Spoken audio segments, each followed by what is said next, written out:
வணக்கம் நேயர்களே. நாம் கடந்த முறை சென்னையின் காவல் தெய்வங்கள் பற்றி பார்த்தோம். அதில் சென்னையில் இருந்த காவல் தெய்வங்கள், எல்லை சுவாமி கோயில்கள் எங்கே போயின, அது ஏன் சீரழிக்கப்பட்டது, யார் அதை சீரழித்தார்கள், இப்போது அவற்றுடைய நிலை என்ன என்பது பற்றி எல்லாம் சிந்தித்தோம். இதுபோல் சென்னையில் இருக்க வேண்டிய காவல் தெய்வங்கள் எங்கே போயின, அவற்றின் நிலை இப்போது எப்படி உள்ளது என்பது பார்த்தோம்.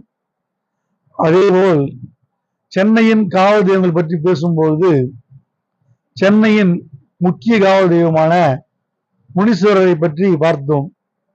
சென்னையின் மிக முக்கிய காவல் தெய்வமாக முனீஸ்வரர் இருந்ததனால்தான் அவருக்கு பாடிகார்டு, அதாவது ஆங்கிலத்தில் பாடிகார்டு என்று காவல் தெய்வங்கள் நமக்கு உற்ற துணையா இருப்பார்கள், மெய்காப்பாளராக இருப்பார்கள் என்ற காரணத்தினாலேயே ஆங்கிலேயர்கள் முனீஸ்வர சுவாமியை சொல்லும்போது பாடிகார்டு என்று சொன்னதுதான் இப்போது நமக்கு தெரியும் சென்னையில் உள்ள பாடிகார்டு முனீஸ்வரன் சுவாமி கோயில். அது ஒன்றுதான் இப்போது சென்னையில் பிரபலமான கோயிலாக உள்ளது. அந்த கோயிலும் அதனுடைய பழமையான நிலைமையில் இல்லாமல் ஏதோ திருவோர கோயில் போல் உள்ளது. அந்த கோயில் பக்தர்கள் அதிகமாக வருவதாலும் பராமரிக்கப்படுவதாலும் பரம்பரை அறங்காவலராலும் நிர்வகிக்கப்படுவதால் தப்பித்துள்ளது. இல்லை என்றால் அந்த கோயிலும் மற்ற கோயிலை போன்றே ஆகியிருக்கும்.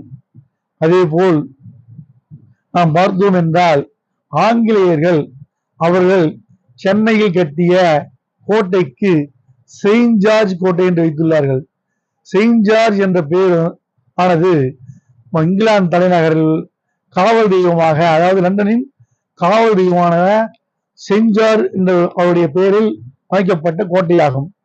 அவர்கள் ஆங்கிலேயர்கள் நம்முடைய பழக்க வழக்கம் இல்லாதவர்கள், அவர்கள் அவருடைய ஊரில் உள்ள காவல் தெய்வத்தினுடைய பெயரையே இங்கு சென்னையில் 1000 கிலோமீட்டர் தாண்டியுள்ள சென்னையில் கட்டிய கோட்டைக்கு செயின்ட் ஜார்ஜ் என்று தங்களுடைய நாட்டின் காவல் தெய்வத்தினுடைய பெயரை வைத்துள்ளார்கள். ஆனால் தமிழர்களாகிய நாம் தான் இந்த உலகின் மூத்த குடி, மூத்த மொழி என்று சொல்லிக் கொள்கின்ற நாம் நமது காவல் தெய்வங்களை பாராமல் விட்டுவிட்டோம். கிண்டியில் எல்லையம்மன் கோயில் உள்ளது, அமைந்த கரையில் பாஞ்சாலி அம்மன் கோயில் உள்ளது. அதுபோல் சென்னையின் பல இடங்களில் காவல் தெய்வங்கள் உள்ளன, எல்லை காவல் சாமிகள் உள்ளன. ஆனால் அவற்றில் அம்மன் கோயில் மட்டுமே ஓரளவு தப்பித்து தன்னுடைய இயல்பு நிலையில் உள்ளது. ஆனால் மற்ற ஆண் தெய்வங்கள், ஐயனார், மதுரை வீரன், இது போன்ற காத்தவராயன், இது போன்ற தெய்வங்கள், கருப்புசாமி, முனீஸ்வரன், இது போன்ற காவல் தெய்வங்கள் அவருடைய நிலையிலிருந்து உள்ளார்கள். சமீபத்தில் கூட 2 மாதங்களுக்கு முன்பு கிண்டியிலிருந்து, அதாவது கிண்டி சில்ட்ரன்ஸ் பார்க்கில் இருக்கிறது அல்லவா குழந்தைகள் பூங்கா, அந்த குழந்தைகள் பூங்காவிலிருந்து அடையாறு மத்திய கைலாஷ் இருக்கிறது அல்லவா, அந்த மத்திய கைலாஷ் செல்கின்ற சாலையில் வலதுபுறம், அதாவது கவர்னர் மாளிகையிலிருந்து சென்றால் வலதுபுறம் வரும், வலதுபுறம் அங்கிருந்த ஒரு முனீஸ்வரர் கோயில் சின்னதாக சீராக இருந்தது. அந்த கோயில் கூட இடிக்கப்பட்டுள்ளது. அது மீண்டும் கட்டப்படுமா என்று தெரியாது. ஜனங்களுக்கு, மக்களுக்கு அப்படி ஒரு கோயில் இருந்தாலே தெரியாது. இதுபோல் நிறைய கோயில்கள் பாழடிக்கப்படுகின்றன, இடிக்கப்படுகின்றன, அந்த இடத்தை விட்டு அகற்றப்படுகின்றன. இவர் எங்கேயா கட்டினாலும் சிறியதாக அமைத்து விடுகிறார்கள். திருவோர முட்டுச்சந்து கோயில்கள் போல் அமைத்து விடுகிறார்கள். இந்த நிலை மாற வேண்டும். சென்னையினுடைய காவல் தெய்வங்கள் பழைய நிலையை பெற வேண்டும். குறைந்தபட்சம் அந்த அளவு பெரிய பரப்பளவு இல்லாவிட்டாலும் சிறிய அளவிலாவது அந்த தெய்வங்கள் கொண்டாடப்பட வேண்டும் என்ற நோக்கிலேயே இந்த கருத்தை நான் தெரிவித்துள்ளேன்.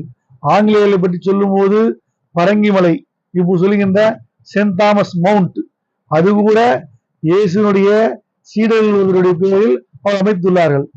அந்த அளவிற்கு அவர்கள் காவல் தெய்வங்களையும் தங்களுடைய தெய்வங்களையும் மதிக்கின்ற போது நாம் நம்முடைய காவல் தெய்வங்களையும் எல்லை தெய்வங்களையும் மதித்து ஒழுகி அதன் வழிபட்டு நடந்து வந்தோம் என்றால் சென்னைக்கு வருகின்ற இத்தனை இடர்பாடுகள், அதாவது போக்குவரத்து பிரச்சனை, குடிநீர் பிரச்சனை, கழிவுநீர் பிரச்சனை, வியாதிகள், நெருக்கடிகள், சந்தடிகள், தேவையற்ற சந்தை சச்சரவுகள், இப்படி ஏராளமான பிரச்சனைகள் சென்னையை சுற்றி இருப்பதற்கு காரணமே இத்தகைய காவல் தெய்வங்கள், எல்லை தெய்வங்கள் கொண்டாடப்படாது என்று நான் நினைக்கிறேன்.